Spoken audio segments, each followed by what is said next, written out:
el apoyo que reciben los vascos. De hecho, es controlado permanentemente desde el País Vasco. Por eso, las visitas que reciben del gobierno vasco, como en este caso, una visita del gobierno vasco a Euskaldunak Denak Bat.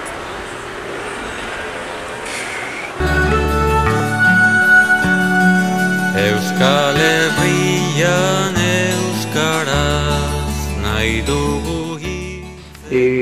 Más allá de lo que es el vasco en su país, el vasco fuera de su lugar de origen, ¿cambia en distintos lugares o se puede decir que tienen las mismas características que tenían en su lugar de origen y que adoptan al salir del País Vasco?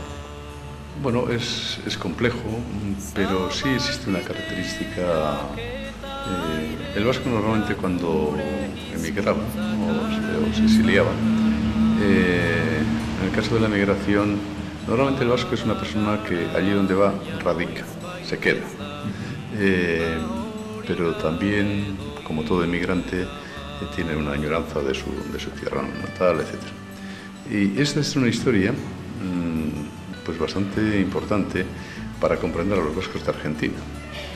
El primer centro vasco nace en Lima, en 1612. El segundo es en México, justo a los 100 años. Y al final del siglo XIX nacen al mismo tiempo y con el mismo nombre, nacen en Sao Paulo, en La Habana, en Montevideo y en Buenos Aires. Y es la época en que el País Vasco pierde los fueros y existe incluso en la creación, en exponentes en la Brava de Buenos Aires, estatutariamente ellos anualmente protestan contra esa pérdida de los fueros que eran las leyes originarias de los vascos.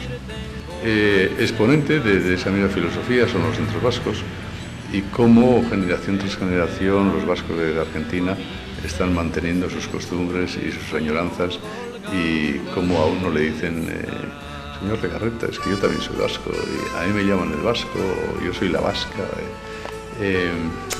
Lógicamente eso pues, a nosotros desde allí pues, nos emociona.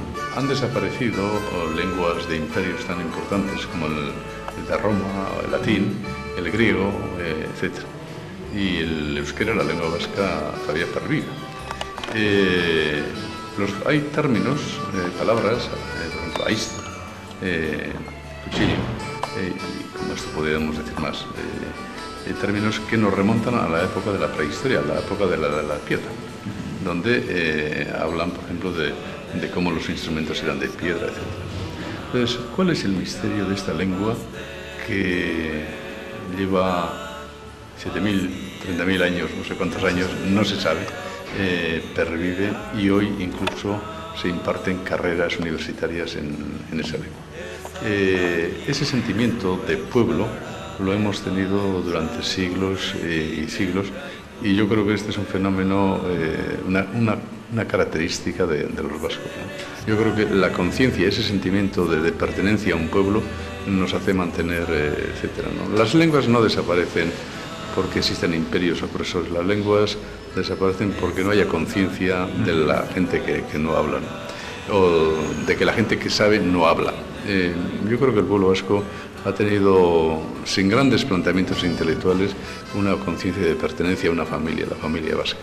Si mira a la historia antigua y casi de piedra de los vascos, sí en la historia del último siglo, los centros vascos han tenido un papel muy importante en esto de conservar la lengua y conservar la cultura. Sí, ciertamente. En esta historia, de la historia de los centros vascos, pues no hay más que ver el centro vasco de Arrecife, ¿no? Cuando yo vine aquí hace unos añitos, no sé si son 6 o 7, ya lo tengo olvidado, y después de este año veo cómo el centro se ha renovado, cómo han hecho obras y están haciendo un gran esfuerzo, además sin ningún interés, vamos a decir, desde el punto de vista de relación con el gobierno vasco. Sí es verdad que el gobierno vasco les apoya, pero aquí nos apoyamos desde el punto de vista del amor mutuo, de la afectividad, etcétera, porque en definitiva esta institución es una institución que está en Argentina. Bada garaia noiz baitezagun guda hori gale